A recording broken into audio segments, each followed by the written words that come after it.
Бәріне сәлем. Бүгін бізде қонақта Қарағандының краш блогері Рүстем Тұрғали. Қош келдіңіз. Қош көрдік. Шақырғандарыңызға рахмет. Рүстем, енді осы КМУ-дан шыққан блогер студент ретінде сізді көбі таниды. Жалғыз КМУ емес, қазір КГУ бар, политех бар, қателеспесем, көптеген университеттен студенттер сізді көріп, сені айтып жүреді. Енді сізге мынандай сұрақ. Жалпы студент ретінде жеке брендті қалай қалыптастырдыңыз? Соны айтып берсеңіз, блогерствоға қалай келдіңіз деген сияқты. Жеке бренд дегенде қазіргі таңдағы ең маңызды нәрселердің бірі болып табылады. Студент кезден қалыптастыру үшін студент активист болу керек. Яғни университетте тек қана білім ғана алумен шектелмей, әртүрлі организациялар бар, кружоктар бар.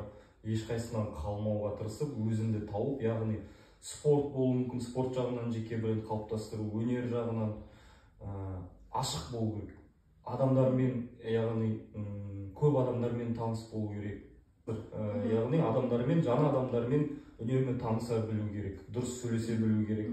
Одан кейін медициналық, мысалы, медициналық универде оқитын болса, онда медициналық рубрика құрастырып, қазіргі таңда TikTok, әлеуметтік желісі бар, YouTube желісі бар, қызығушылық болатын болса студент кезден. Яғни өйткені, мысалы, медиктер қазіргі таңда қазір оқитын медик студент ертең дәрігер болады. И студент кезінен бастап өзін жеке брендін қалыптастыра беретін болса, ертең оңайырақ болады деген ойдамын. Өйткені қазір частный клиникалар өте көп. Біраз медиктер өздерінің клиникаларын ашқысы келеді. Мен ойымша кез келген медик студенттің арманы ол өзінің атымен клиника ашу.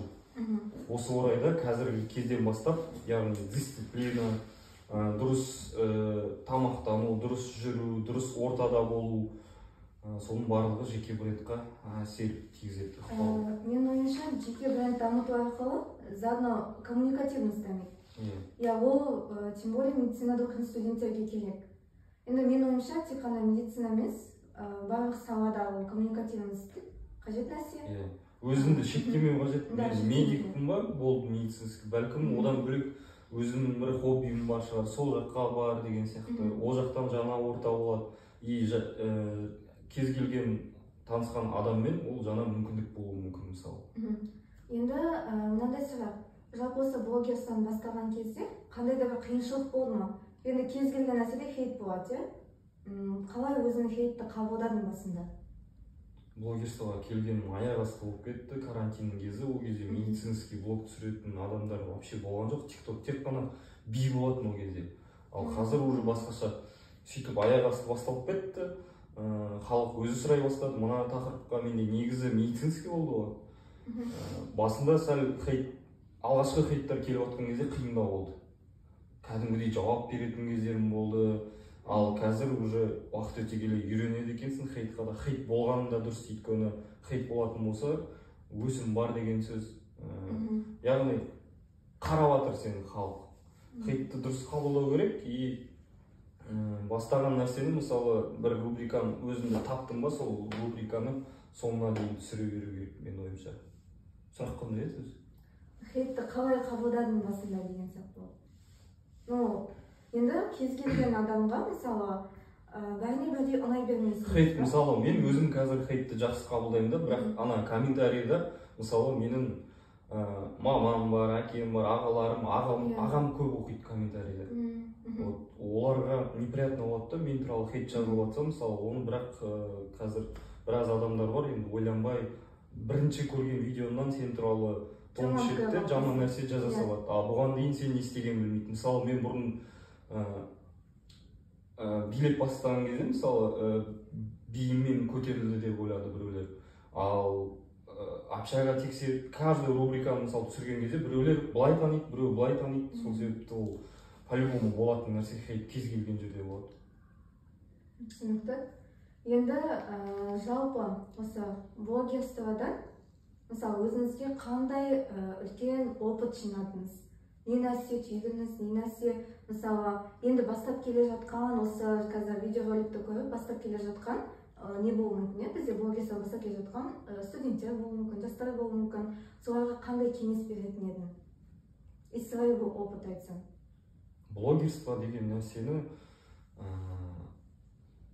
блогерство деген жалпы өте керемет нәрсе. Bir жағынан маған ең бірінші берген құнды нәрсесі ол жаңа адамдар, жаңа таныстар. Көп адамдармен таныстым осы блогерствоның арқасында.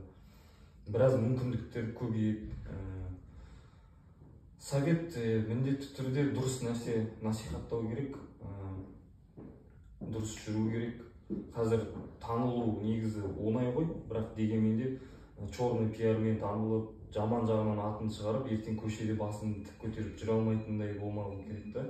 Яғни сенің блогерствоң, яғни сен жасап жатқан хайпың болсын, ол саған да, сенің отбасына да сөз келтірмейтіндей, үйдегілерің де сен үшін ұялмайтындай болу керек та. Қазір андайлар көп қой, неше түрлі тиктокта. Бір күнде танылғысы келеді да, өтірік образ құрастырып алады да, сөйтіп көтерілгісі келетіндер. Ол мен ойымша дұрыс емес нәрсе сияқты. Қандай жылдамдықпен болсын, главное асықпай көтерілсең де, ол зато сен құнын білетін боласың да.